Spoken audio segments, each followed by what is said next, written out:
আসসালামু আলাইকুম ফ্রেন্ডস, আজ আমি আপনাদের জন্য এনেছি দারুণ স্বাদের লঙ্কা রেসিপি। আপনারা কি ভাবছেন লঙ্কা রেসিপি মানেই ঝাল? না, আজ আমি এমন এক দুরন্ত লঙ্কা রেসিপি নিয়ে এসেছি যারা ঝাল কম খান তারাও এটি নিশ্চিন্তে উপভোগ করতে পারবেন। চলুন দেখা যাক। লঙ্কার মুখটা কেটে লঙ্কার এক ধারে চাকু দিয়ে চিরে লঙ্কার মাঝে যে বীজগুলো আছে সেগুলো বার করে নিলাম।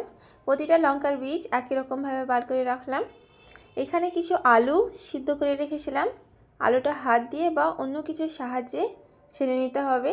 2 থেকে 3টে আলু সিদ্ধ করলেই হবে। আমি 2টো আলু বেশি নিয়ে এসে এক্সট্রা রেখে দেবো তাই। এখানে অল্প মটর, আদা, রসুন, পেঁয়াজ আর ধনেপাতা কেটে একটা থালায় রাখলাম। মুরগির এই পিওর মাংসটা সেরকম কেউ খেতে চায় না, তাই যখনই মাংস রান্না করি এই পিওর মাংসটা থেকেই যায়। তাই আজ এই মাংস দিয়ে রেসিপিটা বানাবো। মাংসটা হাত দিয়ে ছাড়িয়ে নিলাম।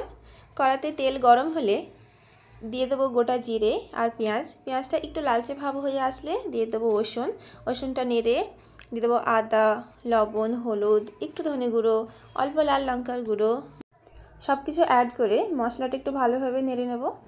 তারপরে মটরগুলো অ্যাড করে দিয়েছি।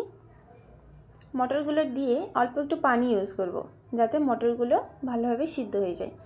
পানিটা ঢেলে দিয়ে কিছুক্ষণ সিদ্ধ করার জন্য রেখে দিয়েছি। আপনাদের সামনে একটা মটর আমি দেখিয়ে দিলাম ভেঙে। তারপরে মাংসটা ঢেলে দিলাম। একটু নেড়ে আলুগুলো দিয়ে দেবো। আলুগুলো মশলার সাথে ভালোভাবে মাখিয়ে নেব। ওই জন্য অনেকক্ষণ ধরে নেড়ে নিয়ে মাখিয়ে নিলাম। এখানে 5 থেকে 6 মিনিট আমি ভালোভাবে নেড়ে নিয়েছি। আলুটা ভালোভাবে মাখানো হয়ে গেলে মশলার সাথে তারপর ধনেপাতা অ্যাড করে দিয়ে আলুটা তুলে রাখবো। এবার যে মরিচগুলো কেটে রেখেছিলাম সেইগুলোর মাঝে ভালোভাবে আলুগুলো দিয়ে দেবো। প্রতিটা লঙ্কায় একইভাবে আলুগুলো অ্যাড করেছি আমি। এখানে 2টো লঙ্কায় আমি আলুগুলো অ্যাড করে দেখিয়ে দিলাম। তো প্রতিটা লঙ্কায় একইভাবে এরকমভাবে অ্যাড করে একে একে থালায় রেখে দেবেন। এখানে যে মাংসটা আমি ব্যবহার করেছিলাম সেটা পুরোটাই অপশনাল, আপনি চাইলে দিতে পারেন, না চাইলে কোনো অসুবিধা নেই, তাও দারুণ লাগবে খেতে।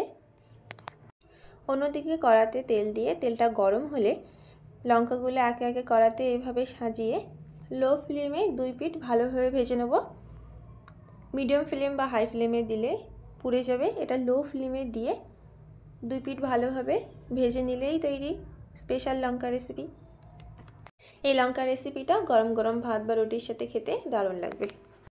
কড়াতে ঠিক যেভাবে আমি সুন্দর করে সাজিয়েছি পরপর ওইভাবে সাজাবেন। আলুর যে দিকটা সেটা উপরের দিকে রেখে দেবেন, তাহলে সুন্দর ভাজা হবে।